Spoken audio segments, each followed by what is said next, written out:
It was one of those moments where time felt like it stopped, like the earth just held its breath as I stared at the photo on my phone. I wasn't supposed to find it. It wasn't meant for me. I had been scrolling through my camera roll, mindlessly looking for an old video of a work presentation when, at the very bottom, there it was, a picture of me. But it wasn't just me. It was us. I froze, the weight of the moment settling over me. It wasn't that I didn't know the person in the photo, but the context was all wrong.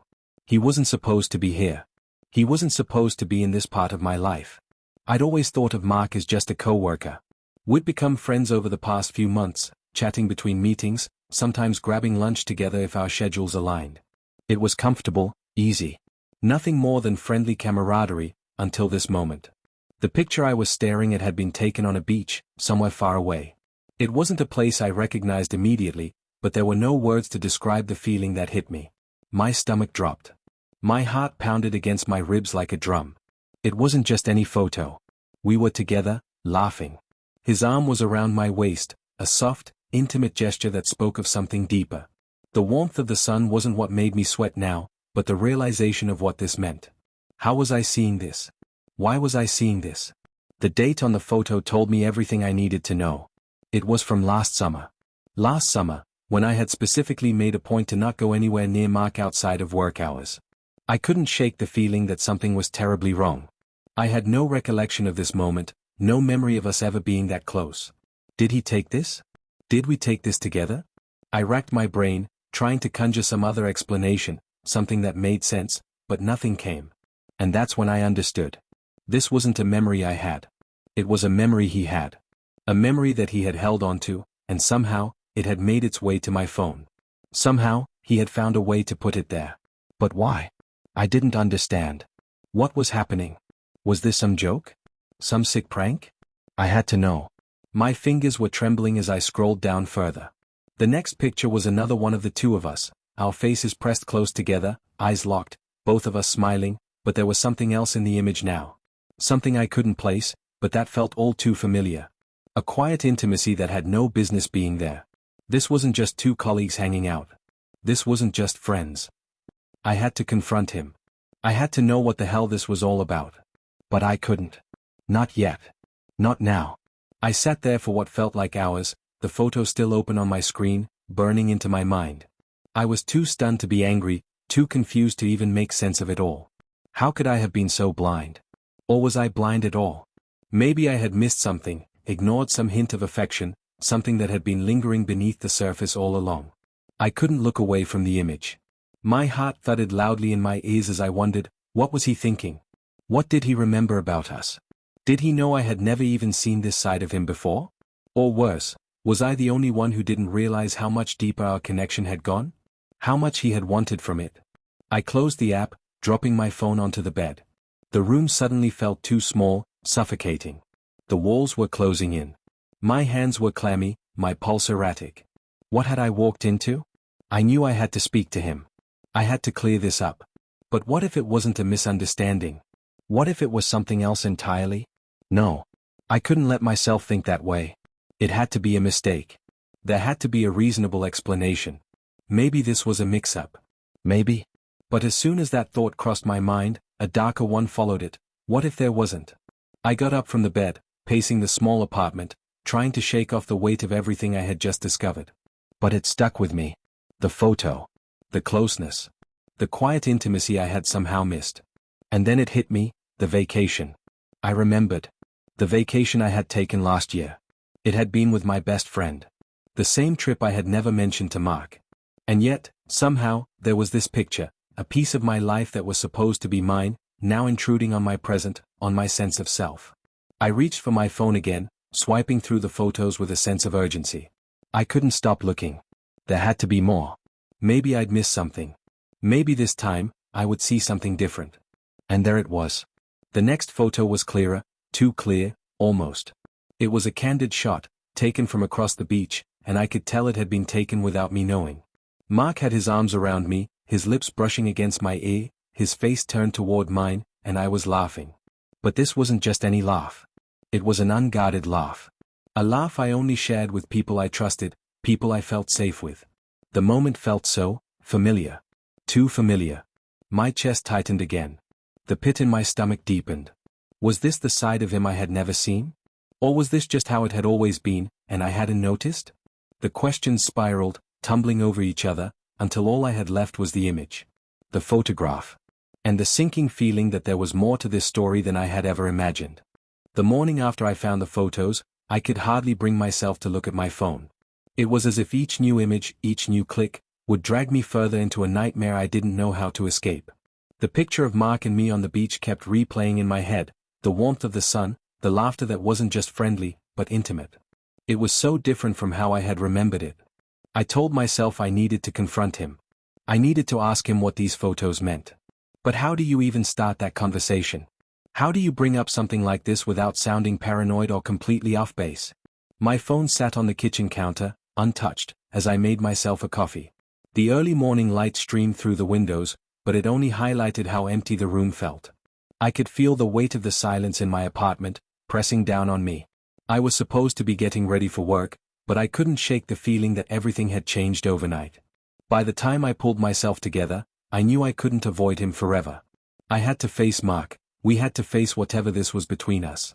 I grabbed my phone and sent a quick message, "We need to talk." About last night.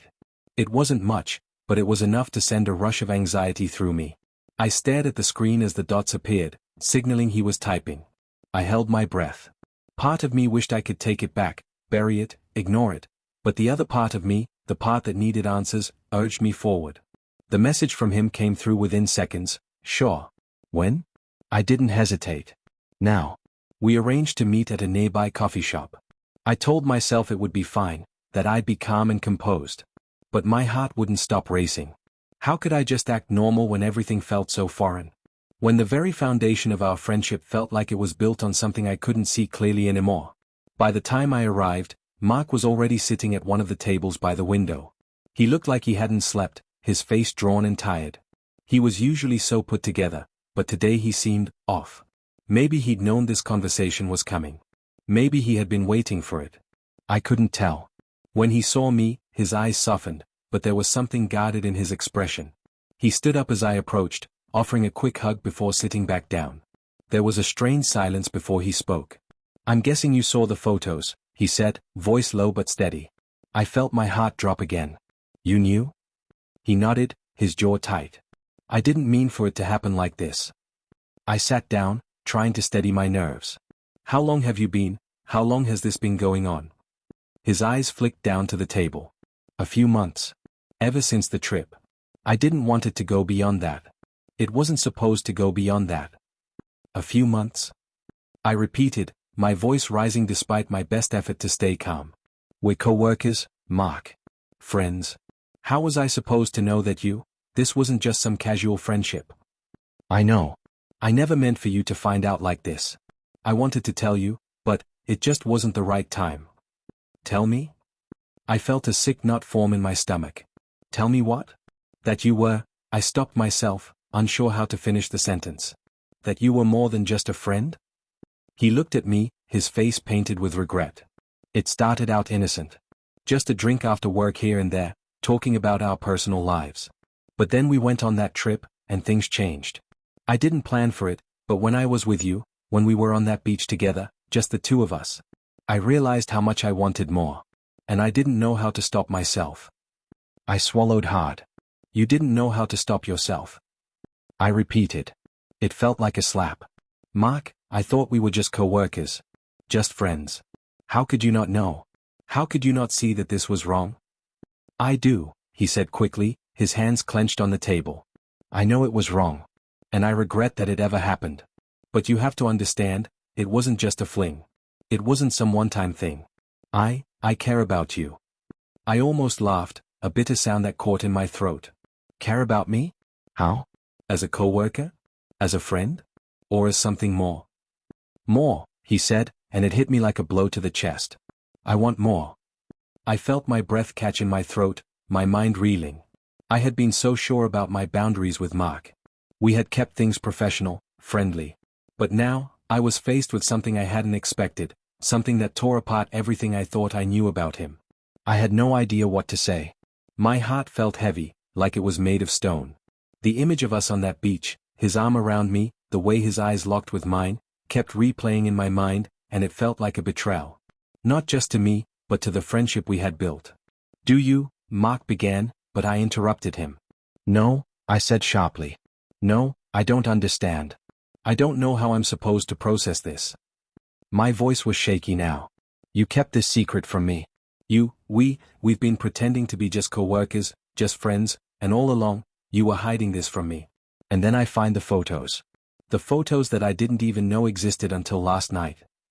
"I never meant to hurt you," Mark said quietly. "It wasn't supposed to be like this. But I couldn't hide it anymore. I didn't want to lose what we had, but I couldn't pretend that this thing between us, wasn't real." I stared at him, my mind spinning. "You never meant to hurt me? What about the trust we had, Mark? What about that? You've broken it." "I know," he said softly. "And I'm sorry. I can't change what's been done, but I want to make things right, whatever that looks like." I could feel the sting in my chest, the raw emotion bubbling up as I fought to stay composed. My fingers trembled as I clasped them together in front of me, trying to focus on anything other than the crushing weight of the truth I didn't want to accept. "You can't just fix this, Mark," I whispered, the tears threatening to spill. "You can't just undo the damage you've caused." "I know." His voice cracked with the weight of his own regret. "But I'm here. If you'll let me, I'll do whatever it takes to prove it to you." The coffee shop around us felt quieter now, the bustle of the city outside seeming like a distant memory. I wasn't sure what to do next. My mind was a war zone. Part of me wanted to lash out, to demand more answers, but another part of me just wanted to walk away, to forget this whole conversation ever happened. But I knew I couldn't. Because this wasn't something I could just walk away from. I had to make a decision. And that decision was going to change everything. The silence between us felt like a heavy weight, each breath I took fighting against the suffocating air that hung in the coffee shop.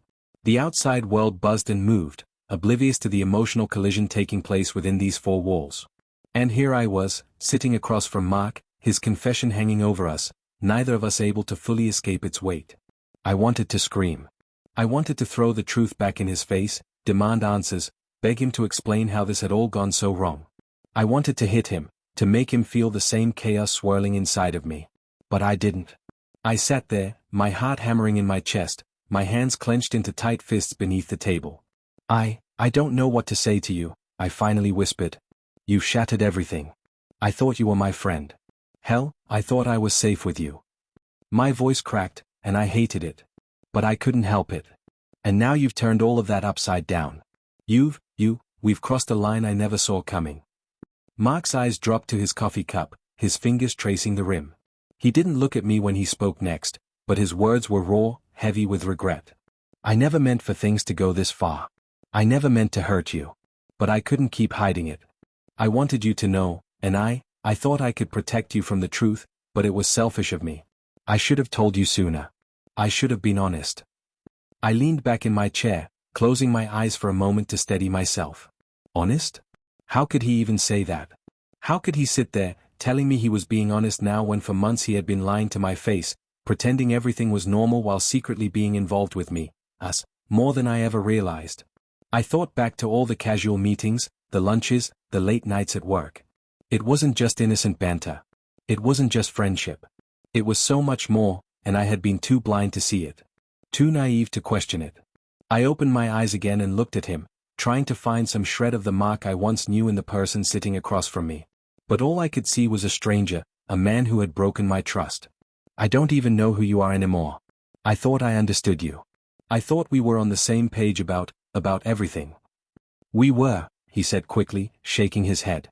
"We were on the same page, at least at first. But then things changed. And I'm not blaming you. I'm not blaming anyone but myself. I should have known better.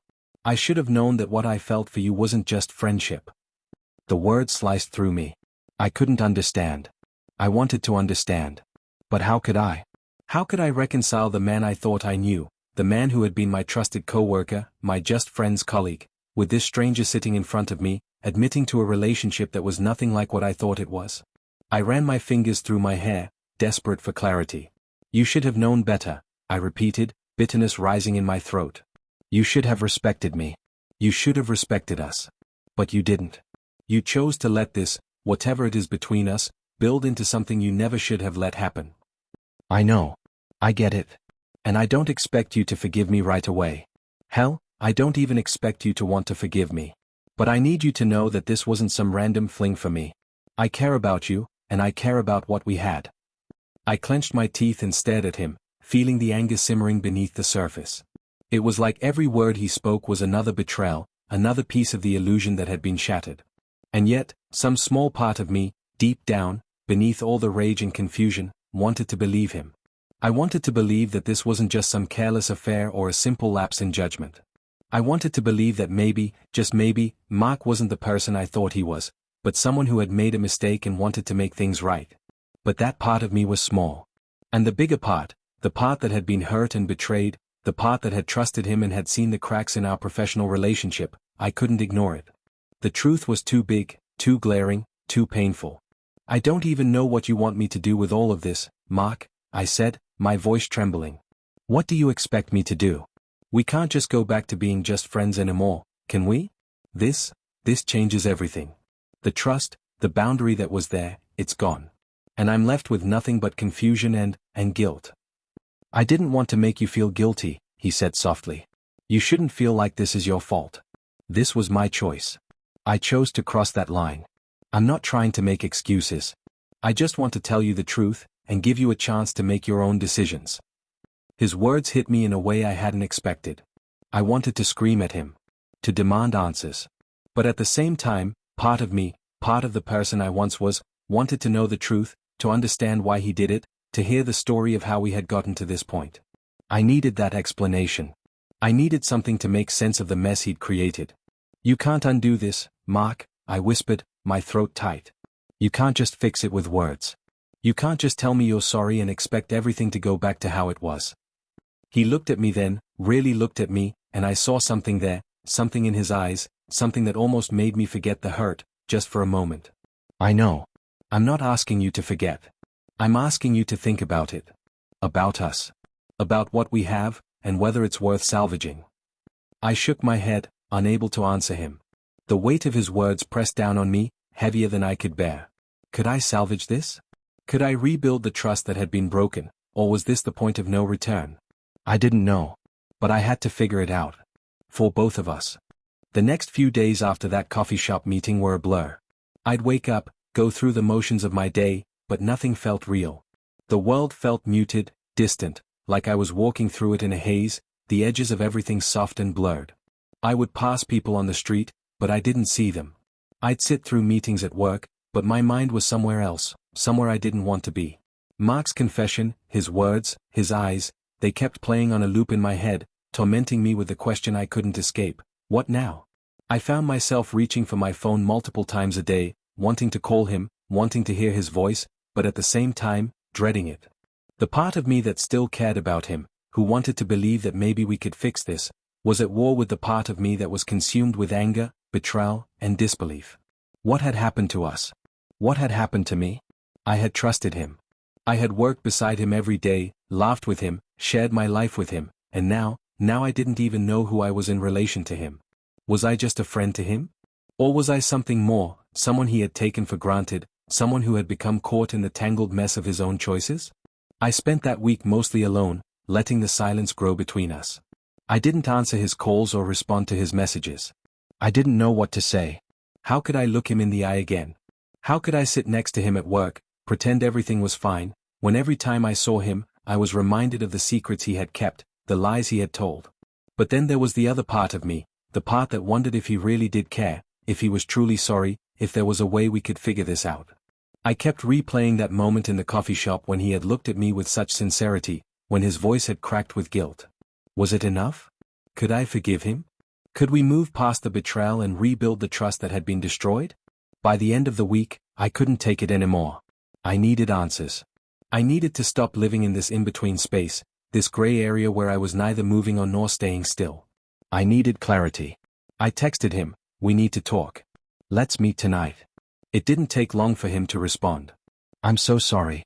I've been waiting for you to reach out. I'll be there." 7 p.m.? I could feel my pulse quicken as the time for our meeting drew closer. I didn't know what would happen when I saw him again, didn't know how I'd react to his presence, But I knew one thing for sure: I needed to have this conversation, no matter how much it scared me. I needed closure.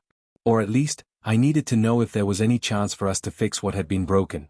At 7 p.m., I arrived at the little cafe where we'd agreed to meet. It was quiet, intimate, the kind of place where you could speak in whispers, where the noise of the world didn't intrude. I sat at a table by the window, my hands wrapped around a cup of tea, watching the cars pass by as I waited for him. When Mark walked in, my heart skipped a beat. He was wearing a simple black jacket and jeans, his hair a little messier than usual, but he still looked like the Mark I had known. The man I had worked with for years. The man who had been my confidant. But now, there was a weight to him, a heaviness that had nothing to do with his appearance, but everything to do with the space between us. The distance. He saw me and smiled, a tentative smile, one that didn't reach his eyes. He made his way over to my table and sat down, his gaze searching my face for any sign of how I was feeling. But I didn't give him anything. I couldn't.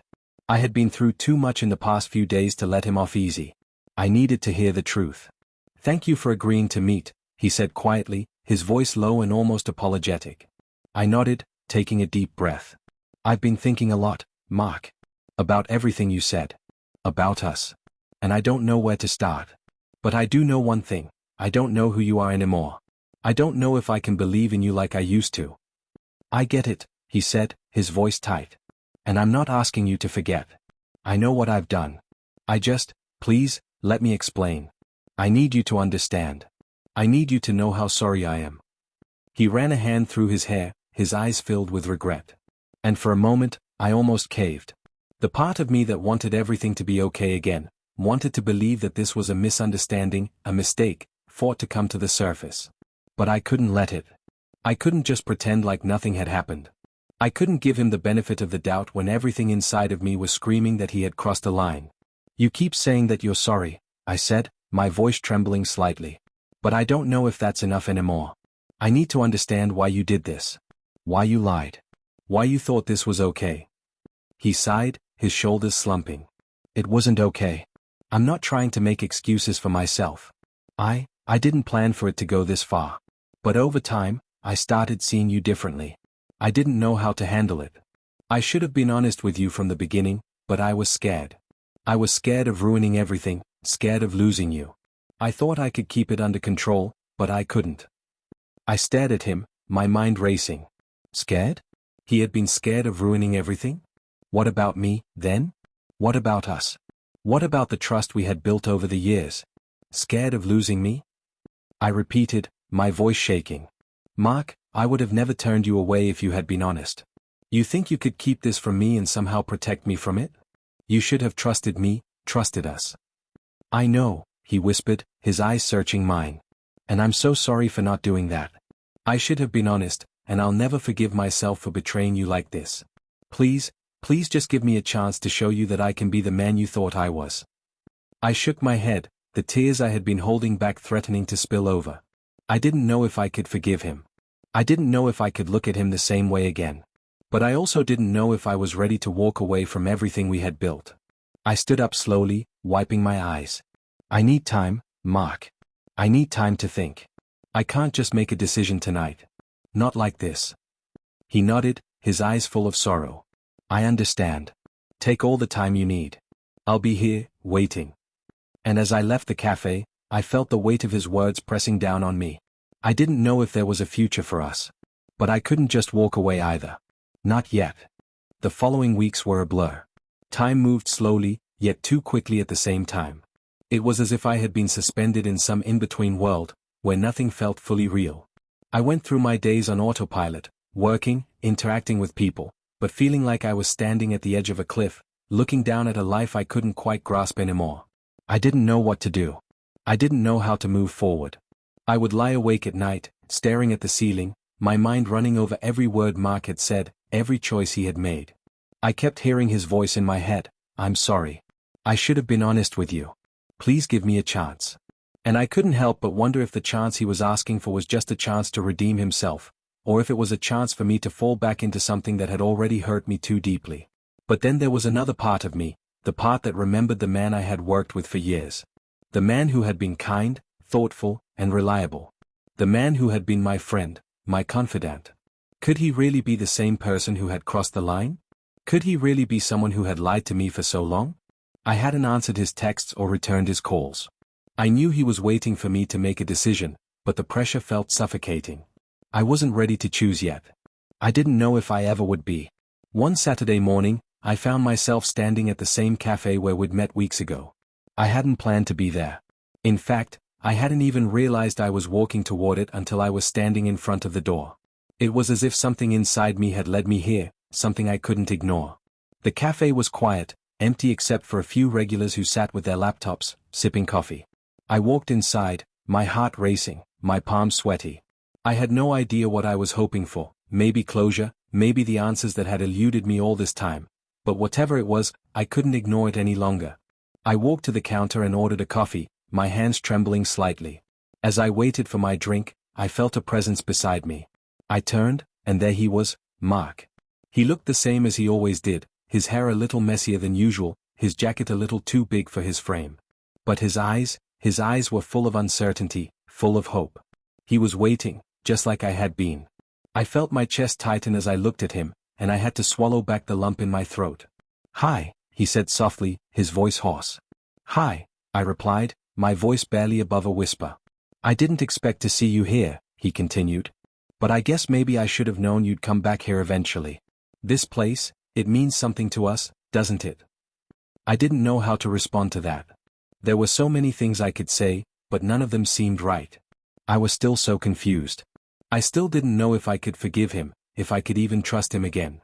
But as I looked at him, standing there with those tired eyes, I knew I had to make a decision. I couldn't keep avoiding it forever.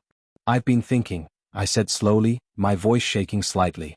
"I've been thinking about everything, about us. And I don't know what I want, Mark. I don't know if I can forgive you." His face fell, and for a moment, I saw the pain flicker across his expression. It was brief, but it was there, raw and unguarded. "I don't expect you to forgive me right away," he said quietly. "I just want you to know how sorry I am. How much I regret what I did. I never meant to hurt you. And if you can't forgive me, I understand. But I need you to know that I'd do anything to make it right." I wanted to believe him. I wanted to.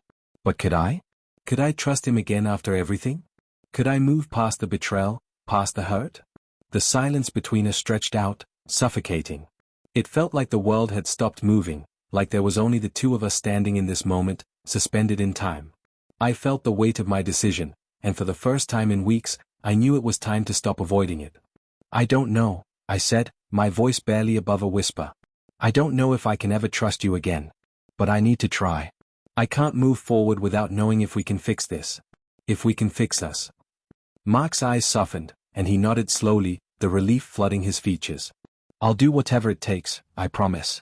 I'll prove to you that I'm worth your trust. I'll do the work. I need you to be willing to give me a chance. I need you to be willing to try." I closed my eyes for a moment, letting the weight of his words settle in. I could feel the tension in my chest, the uncertainty still lingering. But deep down, I knew this was the only way forward. I couldn't just walk away from him, from everything we had shared. I had to try, at least try, to rebuild what we had. "Okay," I said, opening my eyes and meeting his gaze. "I'm willing to try. But it won't be easy. We have a lot to work through. And I can't promise that I'll forget. But I'm willing to give it a shot. We'll take it one step at a time." He smiled, a small, hopeful smile, and for the first time in weeks, I saw a glimpse of the man I had once known, the man I had trusted. He reached out and took my hand, and in that moment, I felt a sense of calm wash over me, as if the storm inside had finally found some peace. "I won't let you down," he whispered. "I promise." And maybe, just maybe, that promise would be enough. We would figure it out. One day at a time. As we left the cafe together, I felt a sense of cautious optimism. The road ahead would be long, and the scars of the past wouldn't fade quickly. But for the first time in a long time, I felt like we might have a chance. The hardest part was over, we had taken the first step.